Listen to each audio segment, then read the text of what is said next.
Hey, good day everybody. Hope you're all doing great. Welcome to the channel. Welcome to Field Tripping. We love plants here.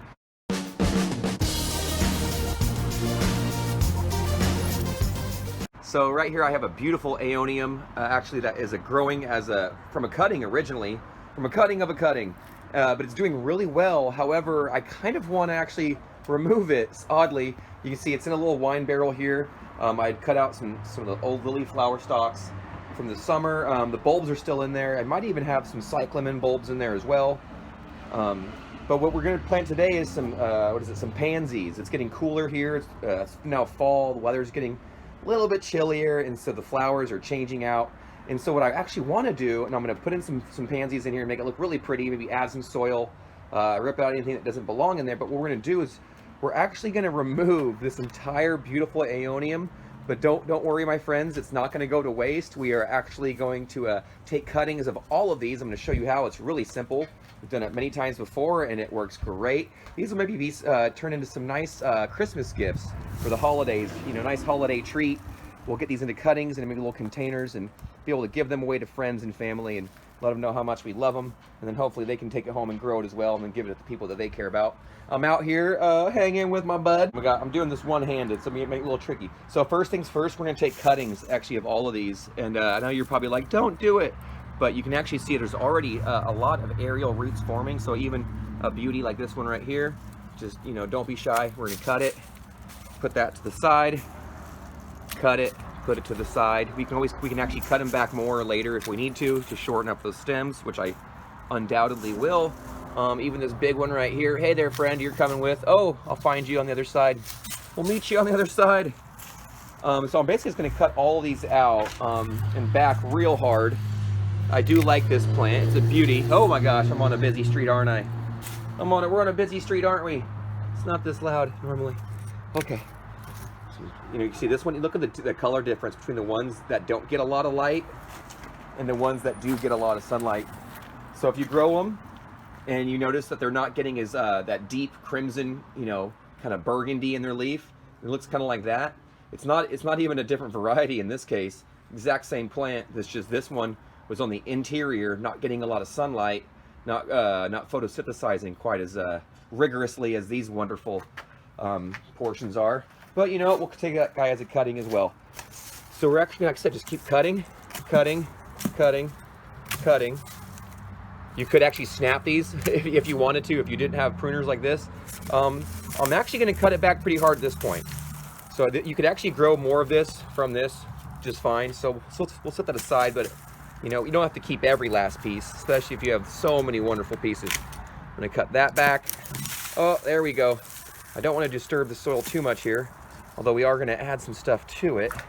And so I'm going to try to get as much of these good plants out of here as we can, because I want to, like I said, we're going to save all those and we're going to split those up to give away as gifts. So that's going to be great. Oh, here we go. So now I'm disturbing some stuff. You can see right here. Oh, there we go. So like there's a lily bulb. And so I could pull these up, but it's like I might actually just leave them right in place and just work around them and let them stay dormant for the next few months, and then they'll come up here pretty soon, you know, as things change. They need to go cool for a little bit, or be dormant for a little bit, and then they'll come right back and hang out with us. It'd be great. Those lilies go nuts. You can see, almost looks like a big old garlic or something, right? So we'll bury those back in. I know where they're all at. They're all kind of in the interior. We're gonna work around those. You can see here's actually a little seedling of an oak tree trying to pop up or something, so we'll pull those ones out. We're gonna clean this up. I'm gonna add in a little bit of a fresh mix. It's nice and loud out here. Oh boy. Oh pickle, it's loud, right? So we're gonna add in some fresh potting mix. I think I have a little bit of this left over, and I went and got a bag of this a long time ago, and about ready time to use it. We got some beautiful pansies we're gonna add in there. So let's do this. Let's clean this up. All right. So me and little pickle over here. We got little guy. We just added it up, freshened it up with some new soil. Added it in there. We didn't even need to open the second bag. It's looking pretty good. Something else I like to recommend using is just starter fertilizer. This happens to be a really nice kind that I like. I mean, there you go. Boom. It was an EV Stone Organics. It's a great starter fertilizer. Sometimes if you're doing one plant or a few plants, you can use it just per plant. I'm actually just going to sprinkle a bunch in, maybe even another handful. Go 2 handfuls in, and then kind of tease it into the topsoil, and then I'm just going to plant right around it. That way I don't have to worry about it and go plant to plant. Sometimes, like I said, if you're doing other plants or they're in different locations, you can, you know, just add your handfuls or your spoonfuls or whatever you want to add. You can add it in plant for plant if needed. But of course, since we're going to do a whole bunch of little flowers in here, we're just going to, you know, broad spectrum, just sprinkle it out there. So we are going to, you know, utilize the Aeonium still, but what we're going to use is it's now time to put in some Pansies. We're going to work around, like I said, there's bulbs in there of some lilies, maybe even some cyclamen. So they just got kind of trimmed back. When they want to regrow, they'll come out when they're ready. Until then, let's add some color. All right. Okay, so I got them set out. So one trick I like to do when I'm planting these little annuals and little bedding plants, and you know, before I even get them fully planted, or actually, if you look at them, they almost appear as if they're planted to a degree, but really they're not. They're just sitting on top of the soil. Sometimes I'll even just like have them sitting down even. It doesn't really matter. But what I like to do sometimes is, with the plants I do have, if I have an idea of the combination or the pattern I want to create, you can kind of just experiment by setting them down, you know, one at a time in the spaces you want, and then plant them when you're really, you know, certain that they're in a spot that you like and that they'll do fine there. I have a few of these. I figured some of these plants, I just found these. This is a beautiful, beautiful plant I wanted to show folks. And check this out. So look how pretty these are. Just super gorgeous flower. Just insane. This one's even like a little, like, you know, damaged. Let me find you a really healthy. Oh, here we go. Boom. And just so pretty. Almost orchid-like, someone even mentioned earlier, and just so pretty, so pretty. And then that is the Isley's Pansy Spring Grandio Beacon Rose, and it is certainly a beacon. It drew me to it. And so we have just a beautiful little array. I had a couple little ones left over right here that we utilized. And so what we're gonna do is, it's a nice cool day actually, and they're nice, and it's in the shady part of the day. So what I like to do is gently, I'll tickle these root balls just a little bit. You can soak them beforehand if you need to. This one isn't too root bound, so I'll just kind of gently massage it. Normally I'll use, you know, both hands, or you can just kind of just tear it apart. You just kind of want to tickle it. Like I said, if you have to soak it beforehand, that can be helpful. And then just bury it to where it's all the way covered to these first set of leaves. You don't want to cover up the leaves, but you don't want to do this. A lot of my students will do this, or I've done this before too. I'm guilty of it too, where it's planted and it almost looks like that. We're like, hey, it's planted, right? Does that one look healthy or planted? No. You want to cover up all those roots, right? And even if it's just like a little bit like this, that wouldn't be ideal. So you really want to nestle them in there. You know, loosen up those roots gently if you have to. Like I said, you're gonna massage, tickle the root balls. I like to say sometimes, tickle those roots, and then just gently backfill. If you need to add a little bit more soil to the situation, always have a little extra soil on hand. Like you can see, there's the starter fertilizer mixed in. We're gonna kind of disperse that around. That's a real mild fertilizer. It's organic. Let's see, what is it? It's a 4-6-2.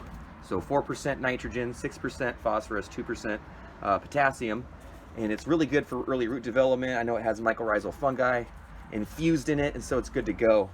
And so if you look, when you're done, you just gently push all that soil into place. It doesn't take the force of a giant, just firm pressure.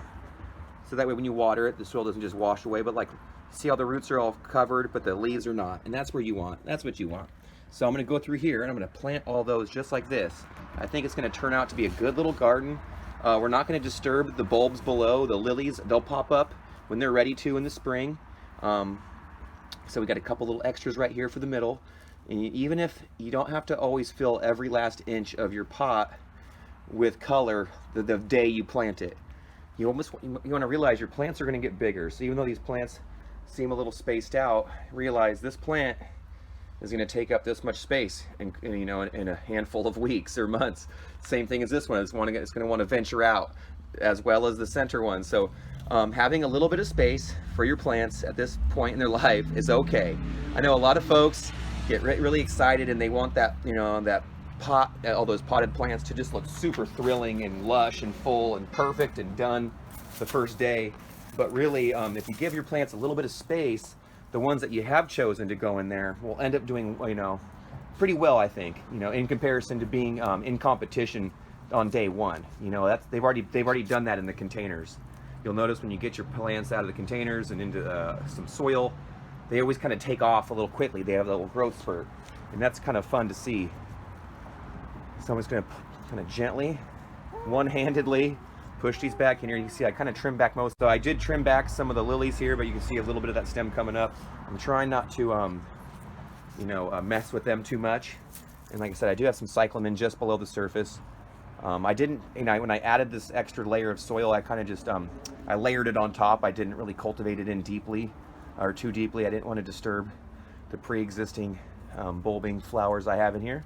So I like to see what they're going to do as those seasons change. It's really cool. Oh, one more to go. One more to go, one-handed. Planting one-handed, y'all. Woo. Where's my tripod when you need it? That's okay. That's okay. Who needs all that? So the really important thing to do is, now that we have starter fertilizer in there, we've got some, you know, there's no weeds. We've got everything prepared, it's planted. It's now time to water gently. Really just gently water all of these, because that's gonna set these plants up for success. Even though it's a nice cool day, they're in the shade, which is a great opportunity for them, but we don't want them to stay dry at this point. We want them to get some access to some good hydration. So we're gonna water them up, test this irrigation system out and make sure that they've got the proper amount of water, and then life's good. On to the next project. But you know what? We did end up with two plants extra. And you know what? What do you think? What do you think, little buddy? What do you think, cub? What should we do with these? I was thinking I could plant them out back. I have plenty of opportunity, but I hear my neighbor. I can hear my neighbor across the street, and he's doing his thing, and he's quite the gardener. So let's go see if we can give these to our neighbor, because he's a really nice gentleman and he loves to garden. Let's go do that. Come on, what do you think? Let's go. Well, now that we got the flowers in, actually what I'm going to do with these, just to give you a little insight, is we will have to make another video on this. And what I'll do is I'm going to break this all down, branch by branch, and we'll cut it apart. And what we're going to do is we're going to give these wounds several days to heal. I'll cut them clean, and we'll give them a couple days to heal. I'm going to put this in the shade, in the backyard, where they're up off the ground, somewhere protected and sheltered to a degree. And they will heal up all these fleshy, wet wounds, like you can see right here. You got to let that callus over a little bit, and some people have different techniques of doing that. I like just letting them just do it naturally, personally, and it works out just fine. And these, especially for this variety of plant. So we'll give them a few days, let those heals, let it lick its wounds, let those wounds heal, and then what I can do is start potting them up. I'll probably cut their stems into more manageable sizes. So you see how this one is super long? Like, that would be so difficult to put into a container, unless you wanted it like that. You know, maybe you wanted to train it. It's whatever. You can have a lot of fun with these, but I'll probably cut a lot of these stems back to be more manageable, clean them all up, like I said, get those wounds dried up, and then get them into some really nice, quick draining soil. Just keep them somewhere where they get maybe light sun, really light amount of sun, and then in a partial shade, and we'll get them rooted up. I already have a ton of them in the greenhouse at school rooted up. These ones are going to get rooted up, and we'll find some homes for these. Like I said, friends and family, these are good targets for these, and much appreciated typically. But you know what? We came, we saw, we planted. All right, till then, till next time, garden friends, happy gardening and best wishes to you.